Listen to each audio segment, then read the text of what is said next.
Whew. What a day. Last day of summer vacation for the boy. Christine's been dealing with residual COVID headaches yesterday and today. But got some stuff done.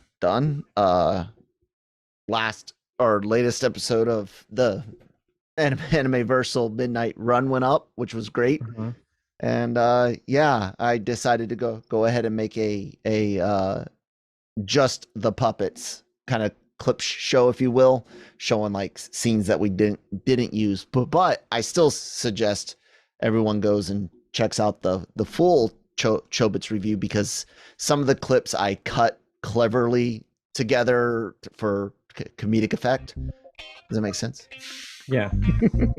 Anyways, good morning, everyone. Welcome to the Daily Cup of Genre. It's the show where we talk about anything and everything in pop culture, geek culture, entertainment, sports, whatever Manny and I want to talk about, including whatever the hell I just talked about. We're sponsored by the people over at Grow Generation, where the pros go to grow.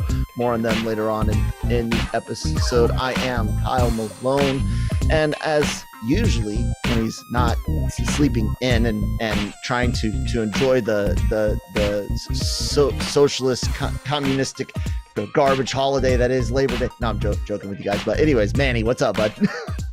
Hey, whatever. I don't care what day it is, man. If it's a day Taking it off. I'm taking it off.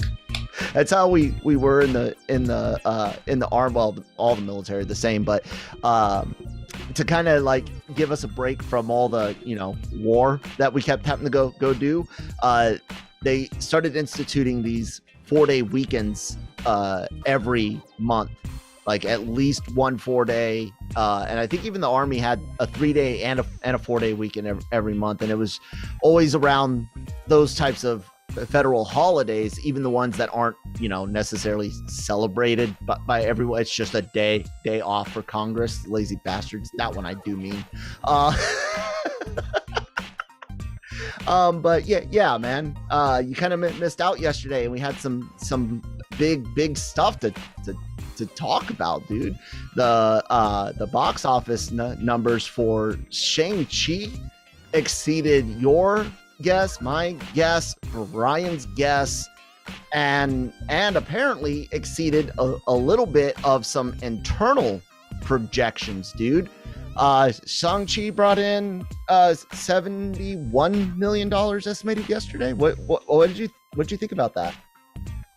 Yeah, it made sense. It's a holiday weekend. People want to get out. It's an original Marvel Studios movie that had a lot of buzz, has some good names in it, and if you kind of like that old saying, if you build it, they will come. If you put out movies people want to see, that it's gonna make for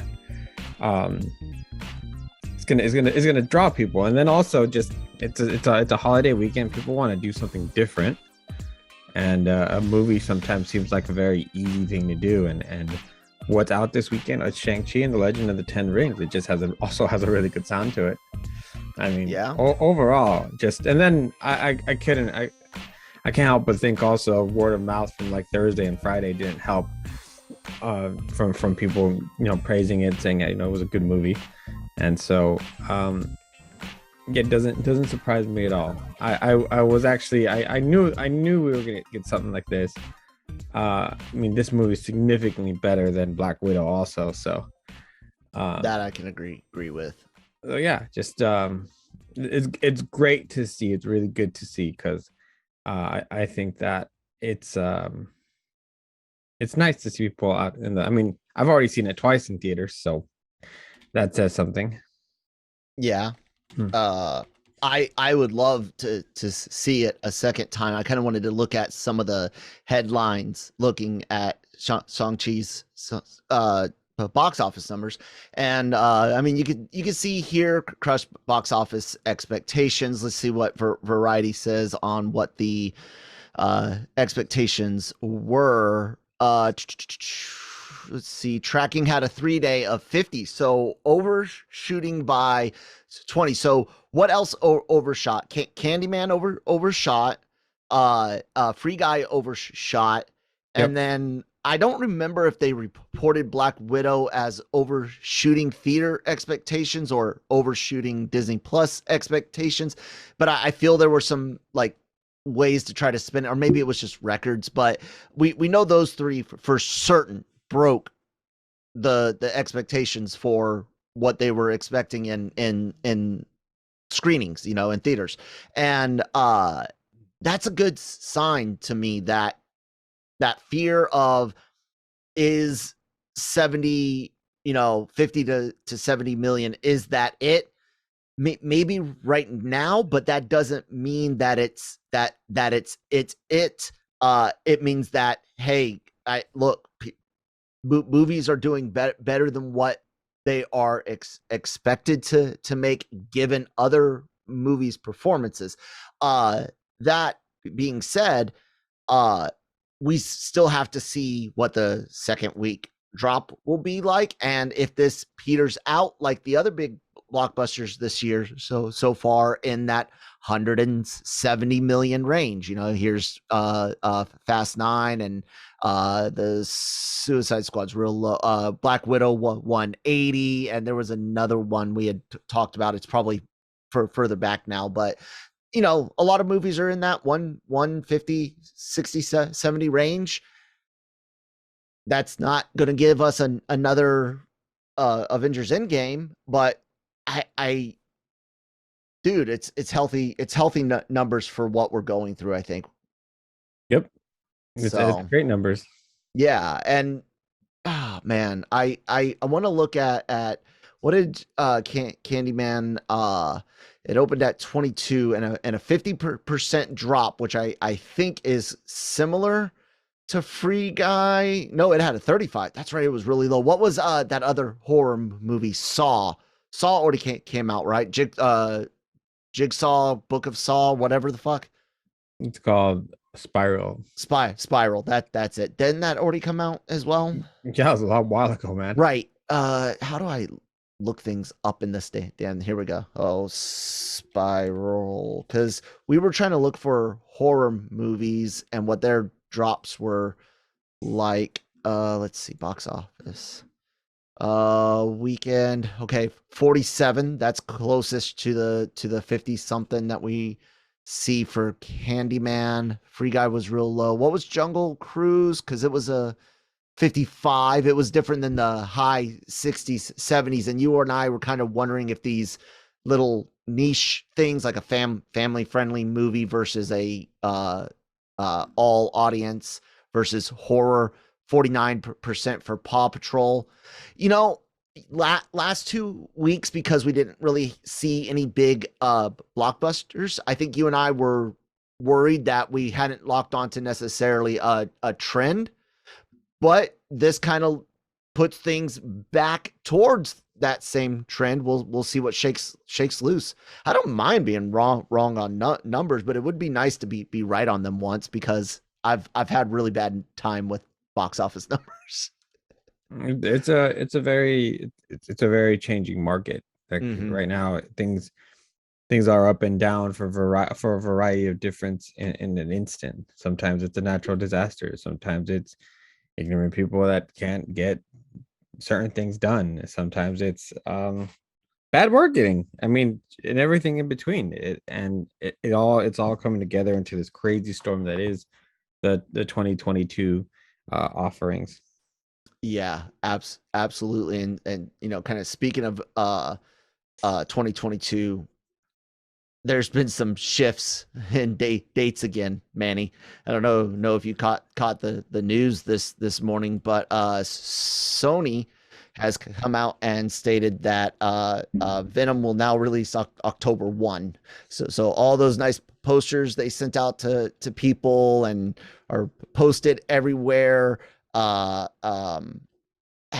changed to October 1 now. You and I mentioned last week that, or is it October 5th?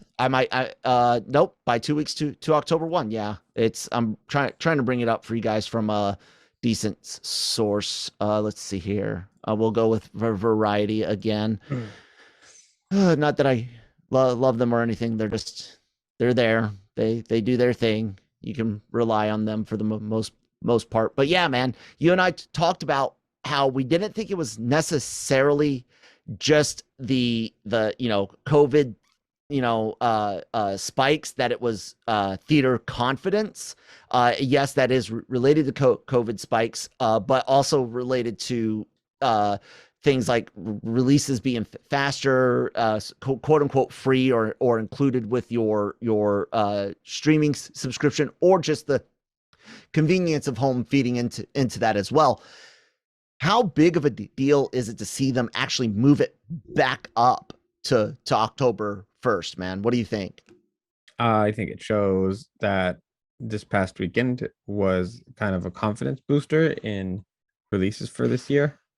And so, I mean, if anything, it proved that if people want to go watch a movie, they're going to go see it. Mm-hmm. And then also, I think as fall starts kicking in, people get into another gear of entertainment. That And pumpkin spice latte shit Mhm, starts coming out.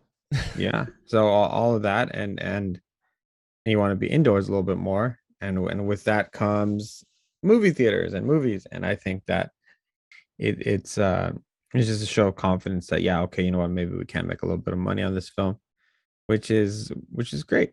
Just I think that we need a couple more movies, because sometimes in theaters it's like we feel like we've watched everything by the time the weekend is over, and it makes us sad a little bit. Yeah, but yeah, it's good.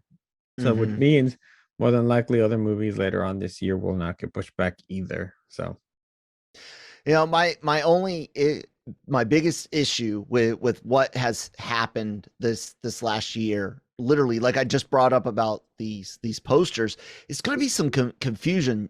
And now, given the majority of people are very, very capable of looking at their theater listings on their devices, but a lot of people don't necessarily mark things like that, and they can often rely on older. This poster looks really bad. I don't know why. That there's is nothing wrong just with that poster. This is standing out. So it might be the color settings on my monitor, but this like almost looks like a plastic part that's separate from him. Anyways, uh people will sometimes mark something in their brain and go, that's the release date, or the thing I need to do, the thing I need to grab, and they don't necessarily check on it again because they don't expect it to change. I wonder if the confusions on release date will affect it at all, or if we're gonna see a big internet blitz, like ad blitz. Hey, we changed the release date, because we have that image. Others have that image, or that poster, or that date on older articles, which will still pop up if you type in Venom release date. Depending on your search engine, Bing, you might not get the most. Yeah, I threw some shade. You might not get the most up to date results. So I wonder if that'll play anything. What do you think about the possibility of other films that were moved doing the same if, say, Venom has a really good release? Movies like Top Gun Maverick and Mission Impossible 7. What do you think? Nope, those are too big. They're not moving You those don't back. think so? Okay. Hell no. What Yeah. about Afterlife, which was pushed back into November, two more weeks? Do you see it going No, I think that back to its stays original? also. That Okay. they're no, I don't. I think they just think so little of Venom that they're just gonna move it around as much as they want. Really? Or Uh, so here was my original theory on why that one got pushed back so little. I actually thought it might actually have some more connective tissue to No Way Home, or to the MCU than we realize, and I thought they were like trying to really hold on to it for the Sony MCU, release schedule stuff. But I don't know. It's kind of it's really weird to see it get pushed back and then pushed, forward, and knowing exactly why it is and having just talked about it, dude. It's kind of weird to see it unfold in real time like this. No. You got anything else to say on the Venom date being changed? No, I don't think that's an issue. That's going to be an issue at all.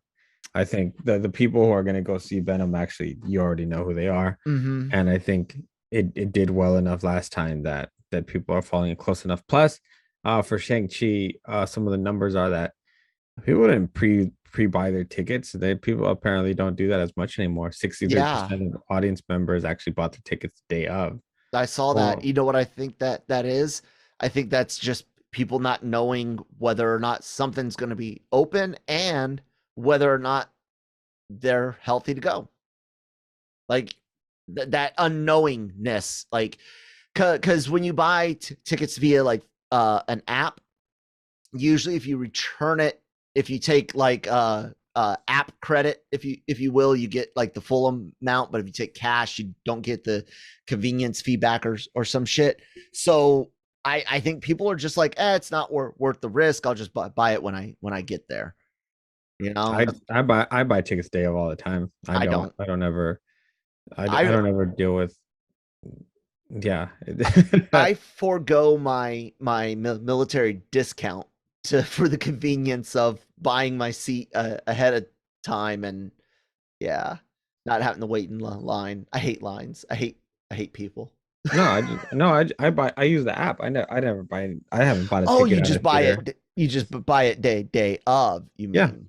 Hmm. Oh, okay. No, I'll pre-buy. I'll pre-buy.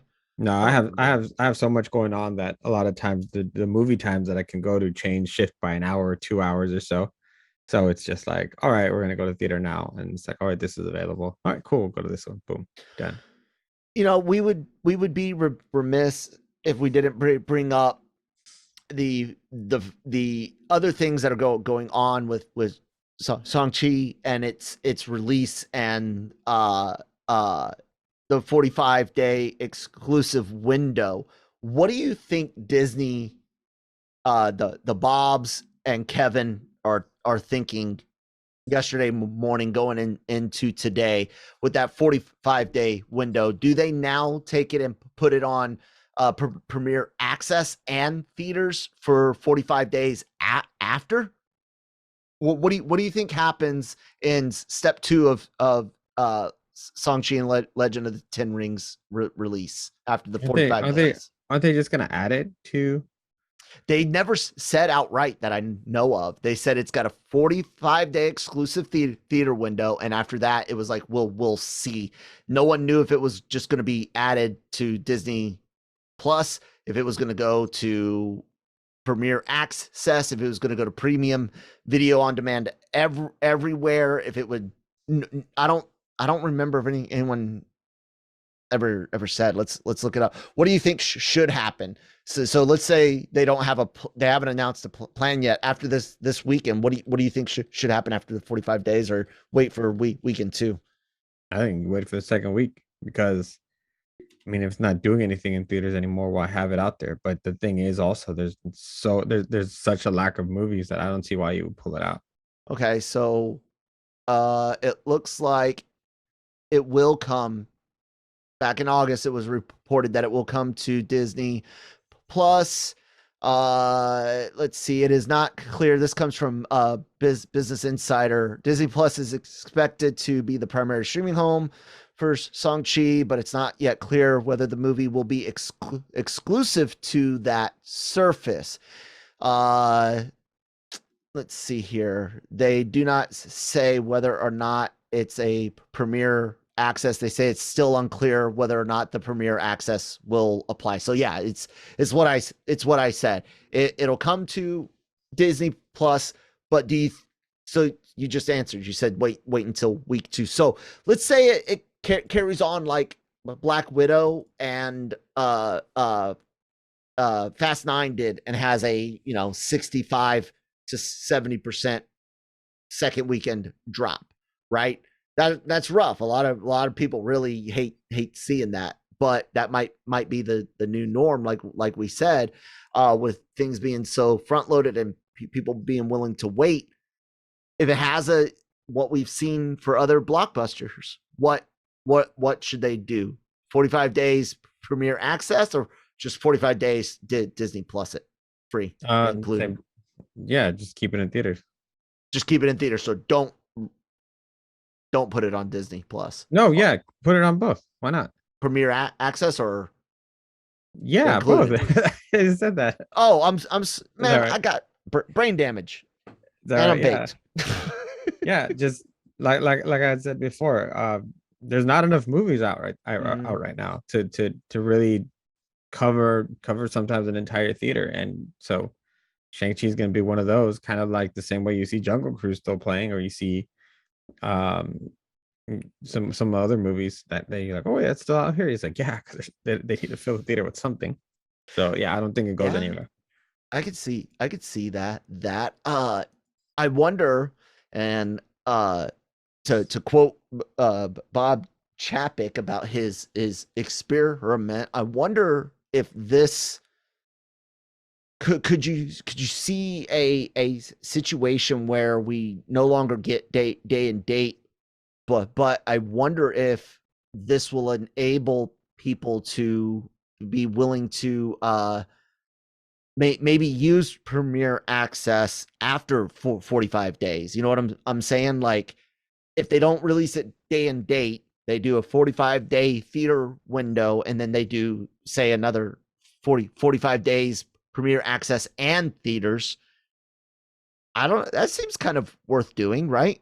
Another like 45 days where it's both, like you said, and then you kind of reevaluate. You can adjust and be like, okay, well, it's been out in theaters 90 days. Now it's just Premiere Access and premium VOD. And then after, another 30 days, it's home video, something like that. I don't know. What do you think about doing not a day and date experiment, but a uh streaming release delayed, if you will? No, they were already doing. Who? Yeah, Disney. Isn't that kind of the No, idea? they It's they've been theater. they've been day and date releasing them both together. I'm saying what. I know, but going forward with with Shang-Chi and others, I thought that's kind of was the plan, is to allow a movie to be only in theaters for 45 days, add it to VOD, and then eventually. It's not all of them. This is Hmm. the like initial test with that. With how well this one went, I wouldn't be surprised if that is the new norm. Well, that's what That I'm should be the new norm. that's what I'm saying. Do you think that will actually be successful if they put it on Disney Plus after, or on Premiere Access for after the 45 days? Do you think people will still purchase it on Premiere Access like that?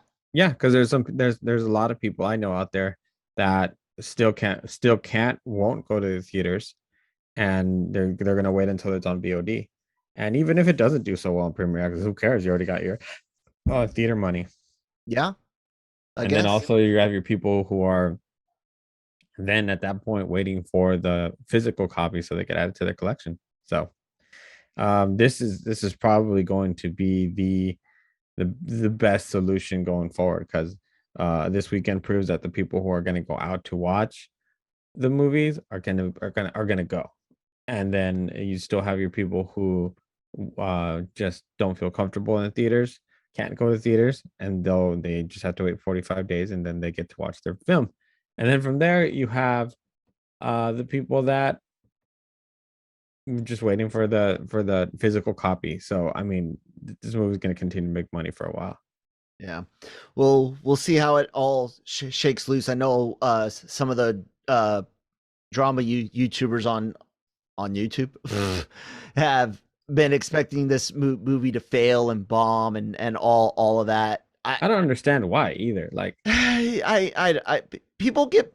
I mean, look, I can be a bit bitter ass too, and I can use hyperbole, and a lot of these drama tubers are entertainers, but a lot of their audience isn't. That's the kind of upsetting part, and I don't like to drop names because, hey, get your money as long as it's legal. But I don't like bad form taking advantage of people like that. So I don't necessarily blame the content creators for people buying into certain hype, but feeding it is kind of garbage. But we'll see what happens.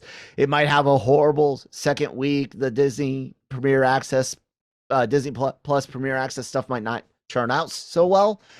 Who knows? But right now it looks good. Congratulations to the cast and crew, to Marvel and Disney, and yeah, guys, congratulations to the theater business. I hope it grows. I mean, they should be very happy with it. I still, after the Labor Day weekend, almost at 250 reviews, it's still sitting at 92% certified fresh, with an audience score of 98%. So that tells you something, because I was rolling my eyes when I saw the amount of people who are going to supposedly not watch this movie because either you just take your pick. You get people are just so fucking stupid. Yeah. Anyways, what do you got? Yep, that was it. Okay. You know what's not stupid? Having a sponsor like Grow Generation. They are outstanding, and someone is going to tell you more about them right now. Grow Generation, where the pros go to grow. For all of your cultivation needs, Grow Generation has the right products, service and staff to make your grow successful. Go to www.growgeneration.com, where the pros go to grow. Anyways, thank you guys so much for sponsoring the episode. I really cannot stress enough how awesome it is to have a sponsor, and how awesome it is to have all of you guys here to go over there and check them out and say, hey, those guys over at the Daily Cup of Genre and LRM Genreverse sent us over here, and yeah, do that. Anyways, Manny, something else.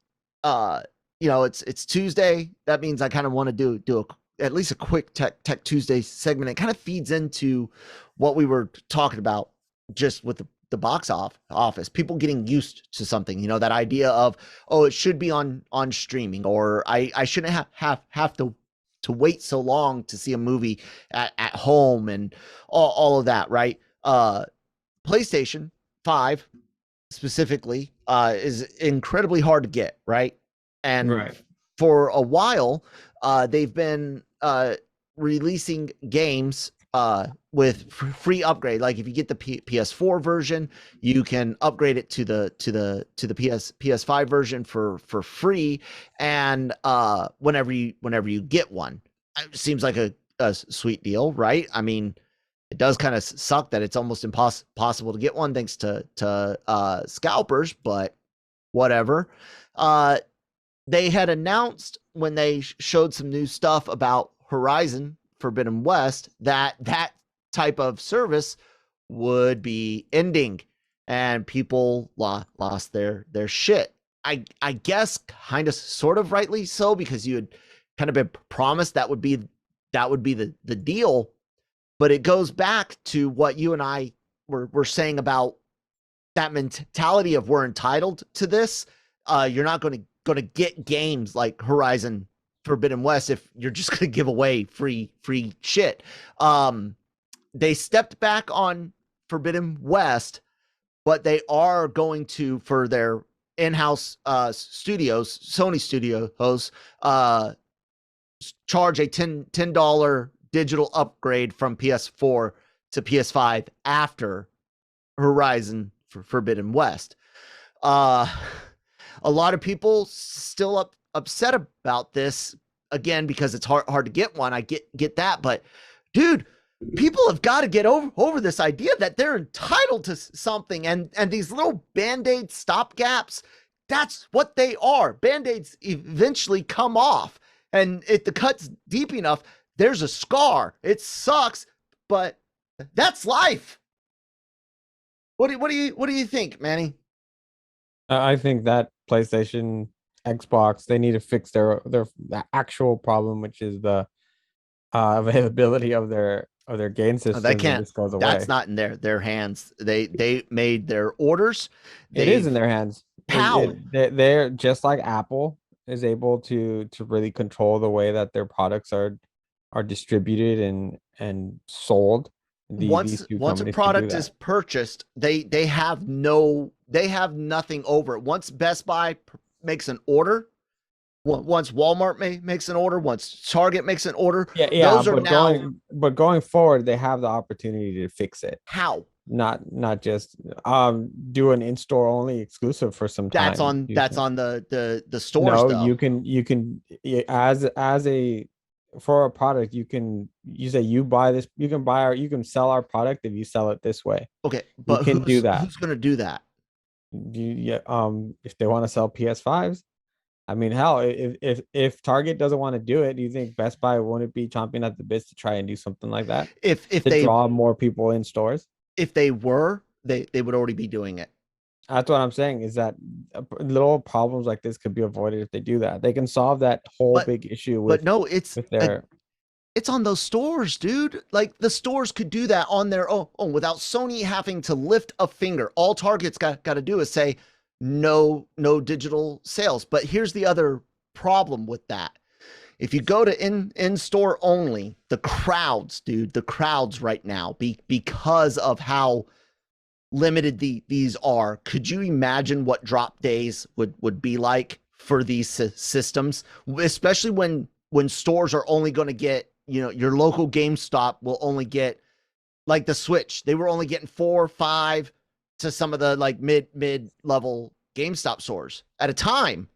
And I mean, you've got hundreds and hundreds of people on a list for that. Mm-hmm. That's the Switch. Those are families and little kids and 8-year-olds expecting it. You've seen what happens when Xbox and PlayStation gamers get pissed. It's garbage. I honestly Nothing think wrong with crowd. I honestly think it's up to the online retailers to put on some sort of, like I said, it doesn't necessarily have to be a price limit, some sort of stringent restrictions on selling of these items secondhand, verification and I don't like price control. I like your idea of it, man. I don't know if you could implement physical only. Oh, well then we'll just continue on with this issue, and more people switch over to PC, which it doesn't sound like a bad idea. No, it's not. Come join the Yeah, PC but master race. Having like a $10 upgrade is actually a really good deal. Exactly. So yeah, anyone who's complaining about this, they could whatever. And you know what? There's an even extra benefit here, and in a way Sony can kind of send people to their PlayStation Plus service, their subscription service. Mm-hmm. You get if you pay an extra $25 for your PlayStation Plus, you get all of that year's 4 and 5 releases with a free upgrade or something. You know what I'm saying? Like you could add that upgrade thing to the subscription service and make it similar to Xbox Game Pass. We might actually see something like that in the future, if not already in development. I don't know. No, man. It's that entitlement mentality. The fact, like I said, I get it when it's like a game like Horizon, because it was already expected, said it was going to be that way. It was kind of like when Warner Brothers was looking at maybe not doing day and date for all of this year's movies, and then they're like, okay, well, we said we would, so we will. And I guess they didn't want to seem like playing favorites with cast and crew. Yeah, that'd be horrible.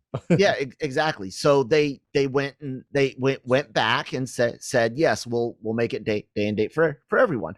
So I get being pissed about Forbidden West, but going forward, we can't be angry.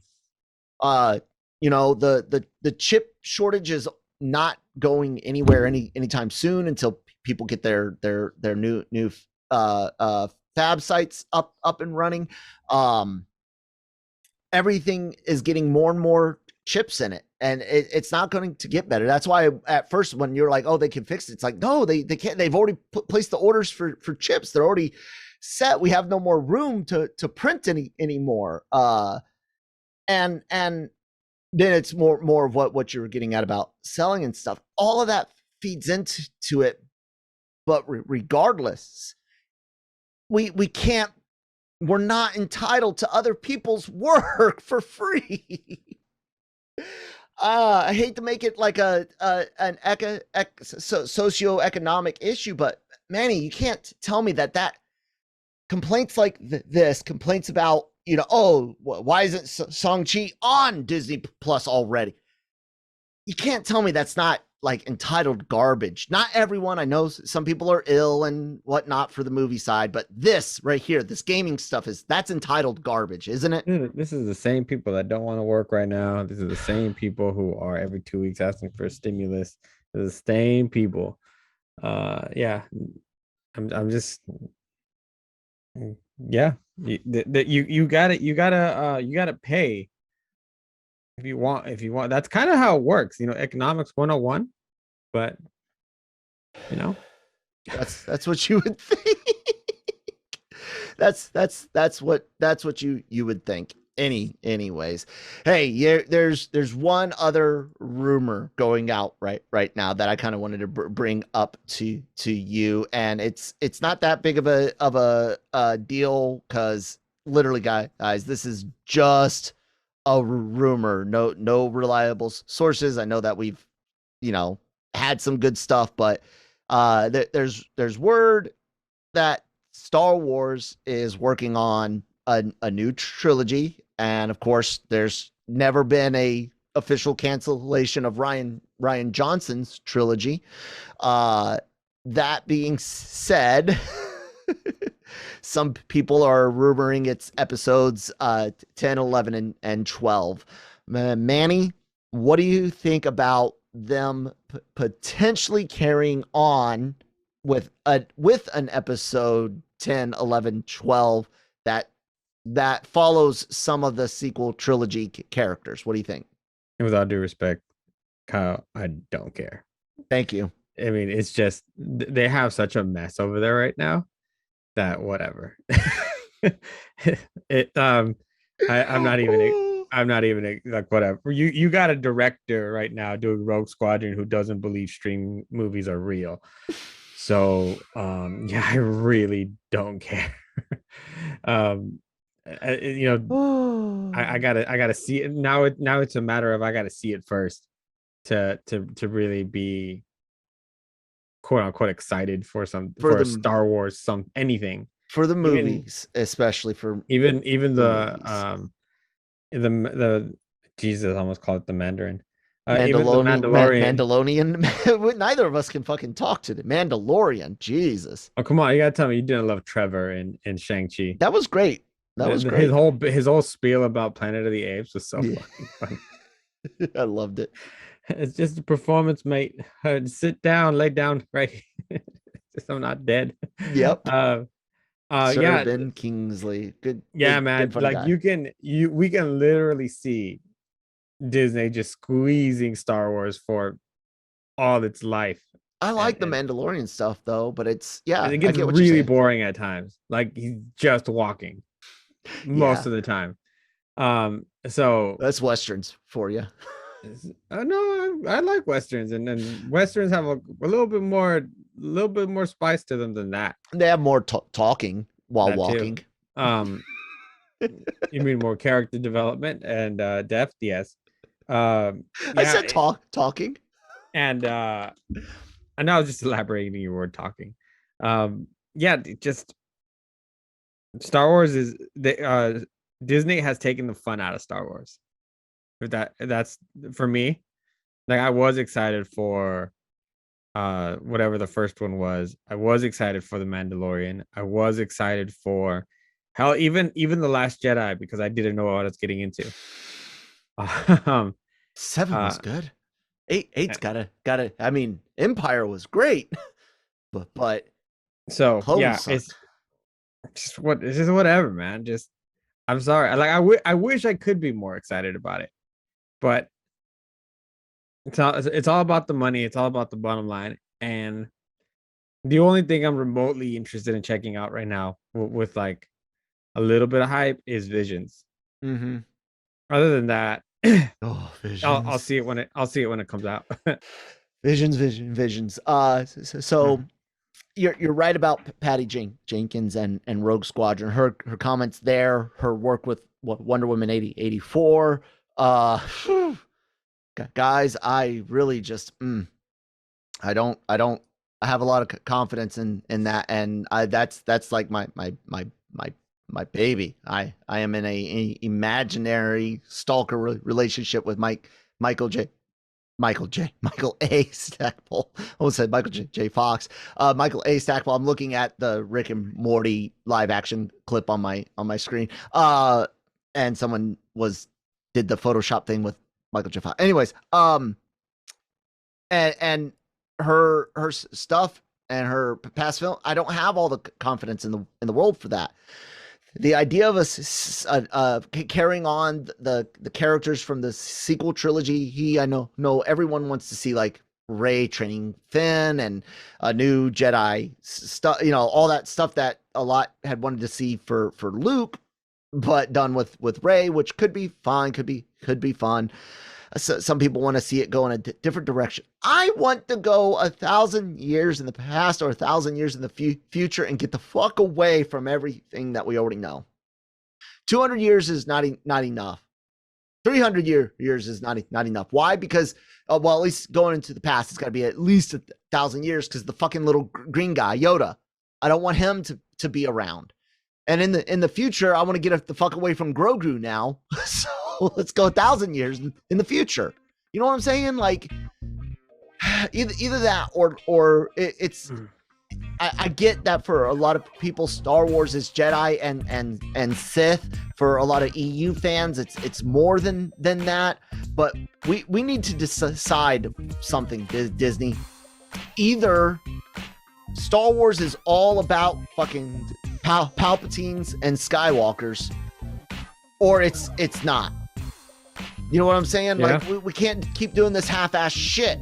You can't keep bringing in these half-ass characters that are new. They might be interesting, and we want to see where they go, but you just leave them alone because they're not connected enough to the OT or the PT for you to carry on. It's frustrating, man. Yeah, it's got fans all over the place. So, which is why I like Star Trek more. That's funny. Anyways, I guess we could go ahead and wrap it up for the day, guys. Thank you so much for checking us out. Please do see our. You know what? I won't bring it up. Check out our website, lrmonline.com, every day for all your entertainment news, needs, and opinions. Please see the YouTube channel. A lot of really great interviews and with actors, actresses, creators, talent, everything you can imagine. And we have a great podcast network, the Genreverse podcast network, brought to you by LRM Online. Marvel Multiverse Mayhem. We're reviewing What If right now, and Nick and I will be talking about Shang-Chi. Animeversal reviews and its Midnight Run spinoff. The Star Wars Cantina, and so much more, all of it available there. And most of those are now on YouTube in video format. So please do check those out. Manny, interviews this week, man. What's going on? A lot more behind the scenes of What If stuff. We also have some interviews for Amazon's kind of erotic thriller, which is The Voyeurs, which was actually pretty good, not too bad. And then also we already have some other things like COG Daniels on there. We have things with Paper Tiger. We have things for, I know Nancy has a couple things coming for some really cool series. In Spanish, and I think those are going to do just as well as Angelica Valles did a couple weeks ago. So yeah, just in general, just a whole variety of interviews once again. There you guys go. All right, there's a bunch of social media information on your screen if you're watching us on YouTube, and the social media description are in the descriptions down below if you're not watching us, but you should be. Please like, share, subscribe, all that good stuff. Thank you, Grow Generation, and we'll talk to you guys tomorrow. Bye.